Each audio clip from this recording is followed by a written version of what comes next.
तो video start करने से पहले आप ये वाला सीन देखो, आप खुद पढ़ लो कि इसमें क्या लिखा हुआ है। एंड आई वाज थिंकिंग कि आर्यन ने ऑरी को ये पहनने के लिए कन्विंस कैसे किया होगा। And I am damn sure कि ये वाला डिटेल आप में से बहुत से लोगों ने मिस किया होगा। तो अगर आपने बैड्स ऑफ बॉलीवुड देख लिया है तो इसी तरह के बहुत सारे हिडन डिटेल्स और रेफरेंसेस आपको इस वीडियो में देखने को मिलने वाले हैं, चाहे वो बॉलीवुड से रिलेटेड हो, चाहे वो ब्रेकिंग बैड सीरीज से रिलेटेड हो, या फिर रियल लाइफ इंसिडेंट से रिलेटेड हो। मुझे जो डिटेल्स एंड रेफरेंसेस अच्छे लगे हैं मैंने इस वीडियो में कवर किया है। एंड अगर आपने अभी तक बैड्स ऑफ बॉलीवुड नहीं देखा है तो स्पॉइलर वार्निंग। तो सबसे पहले बात कर लेते हैं इसके क्लाइमेक्स के बारे में। तो आपको पता ही है कि इस शो के क्लाइमेक्स में बहुत बड़ा प्लॉट ट्विस्ट होता है और ये प्लॉट ट्विस्ट आने वाला है, इसके लिए भी हमें बहुत सारे हिंट्स दे दिए गए थे शो में ही। जिसमें सबसे पहला हिंट ये था कि जब आसमान पहली बार अजय तलवार से मिलता है तो अजय तलवार आसमान को कांग्रेचुलेशंस बेटा कहता है। कांग्रेचुलेशंस बेटा। एक बार नहीं बल्कि दो बार उसने बेटा कहा था। तो ये काइंड ऑफ हिंट हो सकता है क्लाइमेक्स को लेके। एंड दूसरा हिंट ये था कि क्लाइमेक्स में जिस सॉन्ग के थ्रू हमें दिखाया गया था कि अजय तलवार और आसमान की माँ एक दूसरे के लव इंटरेस्ट है सैलाब मूवी में, वही सेम सॉन्ग उस पार्टी में बज रहा होता है जब आसमान की माँ अजय तलवार से उस पार्टी में मिलती है। अगर आप ध्यान से सुनोगे तो बैकग्राउंड में वही सॉन्ग बज रहा होता है। एंड क्लाइमेक्स को लेके एक और हिंट दिया गया था। अगर आपको याद होगा तो इस एयरपोर्ट वाले सीन में जब करिश्मा आसमान को थैंक यू बोलती है तो आसमान कहता है कि अगर तुम्हारी जगह मेरी माँ या बहन होती तो मैं उसके लिए भी सेम चीज करता। अब मेरी मॉम या बहन होती तभी वही करता ना। मैं तुम्हारी मॉम या बहन लगती हूँ। राखी बांधनी है तो बांध ले। मेरा एक भाई है और वही काफी है। तो इस सीन के थ्रू भी आर्यन ने हमें हिंट्स देने की कोशिश की थी, लेकिन मोस्ट ऑफ द लोगों ने इससे भी इग्नोर किया होगा और ये सोचा ही नहीं होगा कि ये सच में सिबलिंग्स हैं। ओके, तो अब बात कर लेते हैं बॉलीवुड के रेफरेंसेस के बारे में। तो इस शो में बॉलीवुड से रिलेटेड काफी सारे रेफरेंसेस हैं। सबसे पहले तो ये पलट वाला सीन जो कि सीधा डीडीएलजे को लेकर रेफरेंस है और यहाँ पे राघव का कैरेक्टर बोलता भी है कि ये तुम्हारी काजोल नहीं है। पलट ये वाह, वो तेरी काजोल नहीं है रे। लेकिन इस सीन को आर्यन ने बहुत ही क्लेवरली लिखा है क्योंकि डीडीएलजे में शाहरुख खान ये डायलॉग काजोल के लिए बोलता है जो कि उसकी लव इंटरेस्ट होती है। लेकिन यहाँ पर आसमान अपने लव इंटरेस्ट को नहीं बल्कि एवे किसी लड़की को बोलता है। लेकिन जब वो आखिरी बार पलट बोलता है तो कैमरा सीधा करिश्मा पे शिफ्ट होता है जो कि सच में उसकी लव इंटरेस्ट होती है। एंड ये वाला डिटेल मुझे बहुत ही अच्छा लगा था।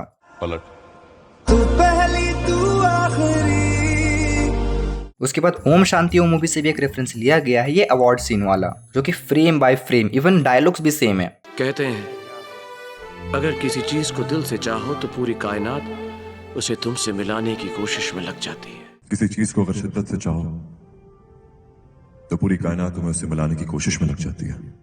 कॉपी कर रहा है। इसके बाद कभी खुशी कभी गम मूवी से दो रेफरेंसेस देखने को मिले। सबसे पहला रेफरेंस ये था कि जब करण आसमान के मैनेजर को कॉल करके कहता है आई लाइक इट, तो वो उसी सेम वे में बोलता है जैसा कभी खुशी कभी गम में करीना कपूर बोलती है, I like it. I like it. And दूसरा रेफरेंस है ये फ्यूनरल वाला सीन जो कि फ्रेम बाय फ्रेम कभी खुशी कभी गम से लिया गया है। ओके, तो अब आते हैं इस कैरेक्टर पे। इसे कहीं तो देखा है, राइट? इसको कहीं देखा है ना? तो यार Jaraj Saxena, one of my favourite character in this show, played by Rajat Bedi. इस कैरेक्टर ने अपने रियल लाइफ को पोर्ट्रे किया है इस शो में। सबसे पहली डिटेल तो इसके नाम में ही छुपी हुई है, जरज सक्सेना, जो कि काफी सिमिलर है राज सक्सेना से, जो कि कोई मिल गया मूवी में कैरेक्टर था। एंड अगर आपने ये मूवी देखी है तो आपको ये बास्केटबॉल वाला मैच तो याद ही होगा, जो कि इस शो में भी रेफरेंस दिया गया है। एंड वो जिस तरह से बास्केटबॉल को पकड़ के कहता है कि अब पहचाना, तो सच में 90s के बच्चों ने पहचान लिया होगा। एंड इवन कॉस्ट्यूम का कलर भी सेम है जो कि कोई मिल गया में था। तो ये सारे तो हो गए हैं बॉलीवुड के रेफरेंसेस, और भी कई सारे रेफरेंसेस है बॉलीवुड को लेके, जैसे कि रणवीर सिंह और राघव के बीच कन्वर्सेशन वाला सीन जिसमें रणवीर सिंह सेम उसी टोन में बात करता है जैसा कि उसने गली बॉय मूवी में कैरेक्टर प्ले किया था। असली गली बॉय। ऐसे और भी छोटे छोटे बहुत सारे डिटेल्स है बॉलीवुड से रिलेटेड। तो अगर आपने नोटिस किया होगा तो कमेंट्स में जरूर बताना। ओके, तो नेक्स्ट रेफरेंस है ब्रेकिंग बैड सीरीज को लेके। तो अगर आपने ये सीरीज देखा है तो इस सीरीज का एक बहुत ही आइकॉनिक डायलॉग है, I am not in danger, I am the danger. I am not in danger, Skylar. I am the danger. A guy opens his door and gets shot and you think that of me? No. I am the one who knocks. तो अगर आपको याद होगा तो यही same dialogue Raghav का character भी इस सीन में बोलता है।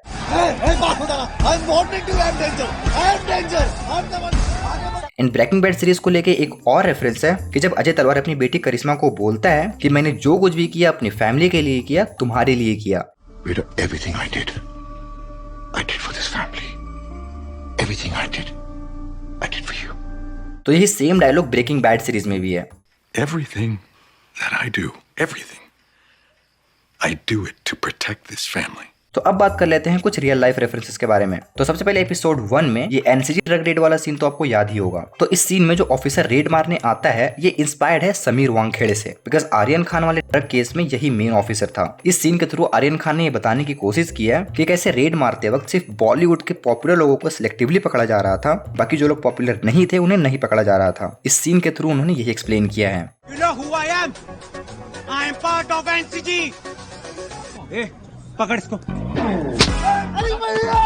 एंड इसके पीछे आप इस इंसान को देख सकते हैं जो कि वही इंसान लग रहा है जिन्होंने आर्यन खान के साथ कस्टडी में सेल्फी ली थी। एंड ये इमेज बहुत ही ज्यादा वायरल हुई थी एंड इसलिए आर्यन खान ने इस कैरेक्टर को भी निचोड़ लिया है। एंड अभी ऐसा कहा जा रहा है कि इस सीन के लिए समीर वांगखेड़े ने आर्यन खान के ऊपर डिफेमेशन का केस कर दिया है। लेकिन क्यों? इस शो में तो उनका नाम भी नहीं लिया गया। बाय द वे, ये जो रिव्यूअर दिखाया गया है जो कि मोस्टली सबको क्रिटिसाइज करता है, तो ये डेफिनेटली राजीव मसंद पे बेस्ड है, जो कि रियल लाइफ में एक जर्नलिस्ट था और ये भी इसी तरह के रिव्यूज दिया करता था। इवन जो इसमें एक राउंड टेबल वाला सीन दिखाया गया था वो भी रियल लाइफ से ही इंस्पायर्ड है। जैसे इसमें आसमान जो कि एक आउटसाइडर है वो करिश्मा को नेपोटिज्म के बेसिस पे रोस्ट करता है, तो वैसे ही रियल लाइफ राउंड टेबल में सिद्धार्थ चतुर्वेदी जो कि एक आउटसाइडर है वो अनन्या पांडे को सेम तरह से रोस्ट करता है। डिफरेंस यही है कि जहाँ हमारे सपने पूरे होते हैं वहाँ इनका स्ट्रगल शुरू होता है।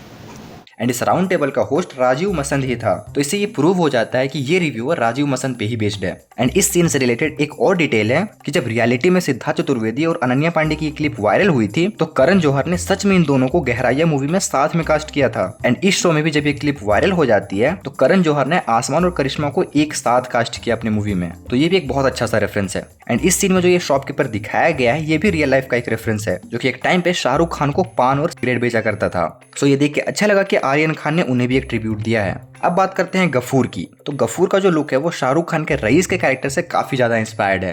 What do you think? And इस सीन में जब आसमान की मैनेजर उसे कैश देती है तो उसे कहती है कि कैश ले ले, इससे टैक्स बचेगा। तो ये सीन एक्सप्लेन करती है कि अभी भी इस इंडस्ट्री में कैसे कैश में डील किया जाता है ताकि टैक्स से बचा जा सके। एंड इसके अलावा अगर आप इस कैश में जूम करोगे तो आप यहाँ पे देख सकते हैं लिखा हुआ है children account of India. What is this Aryan? Episode 1 जब एंड होता है तो फ्रेडी बोलता है say no to drugs and bang, फिर आता है title directed by Aryan Khan. तो यहाँ पे आर्यन ने अपने पर्सनल लाइफ में हुए केस की मॉकरी की है। ओके, तो अब चलते हैं इस सीन में जहाँ पर अजय तलवार के आईपैड में इनबॉक्स मैसेज दिखाए गए थे। तो आप यहाँ पे मैसेजेस देख सकते हैं जहाँ पे सबसे पहले दिखाया जाता है सनी का नाम और मैसेज में लिखा रहता है व्हाट्सअप ब्रदर। तो ये एक मेटा रेफरेंस है बॉबी देओल के बिग ब्रदर सनी देओल को लेके। अगर आप सबसे नीचे देखोगे इस मैसेज पे तो आपको दिखेगा रणविजय सिंह का मैसेज। तो ये एक मेटा रेफरेंस है एनिमल मूवी के रणविजय सिंह को लेके। इसके बाद एस एस राजामौली और आमिर खान का जो कैमियो आता है जहाँ पर वो इडली सांभर और वड़ा पाव पे डिस्कशन कर रहे होते हैं, इस सीन को भी बहुत ही क्लेवरली लिखा गया है। फॉर एग्जांपल राजामौली और आमिर खान दोनों को परफेक्शनिस्ट माना जाता है एंड हम एज अ ऑडियंस सोचते हैं कि जब ऐसे इंडिविजुअल आपस में मिलते होंगे तो मस्त क्रिएटिव बातें करते होंगे। और यहाँ पर आसमान का पॉइंट ऑफ व्यू भी सेम हमारी तरह दिखाया गया है, लेकिन रियलिटी में ये दोनों परफेक्शनिस्ट बहुत ही सिली बातों पर डिस्कशन कर रहे थे। एंड इस सीन के थ्रू आर्यन ये दिखाने की कोशिश कर रहा था कि जिन लोगों को हम परफेक्शनिस्ट मानते हैं वो भी फालतू बातों में टाइम वेस्ट कर सकते हैं। तो ये थे बैड्स ऑफ बॉलीवुड के कुछ रेफरेंसेस एंड कुछ बहुत ही छोटे छोटे डिटेल्स जो कि इस शो को और भी बेटर बनाती है। इसमें और भी बहुत सारे डिटेल्स और रेफरेंसेस है जो कि मैंने इंक्लूड नहीं किया है। अगर आपने वो डिटेल्स नोटिस किया होगा तो कमेंट्स में जरूर बताना। So that's it for this video guys, मिलते हैं नेक्स्ट वीडियो में। तब तक के लिए वीडियो को लाइक और चैनल को सब्सक्राइब जरूर कर देना।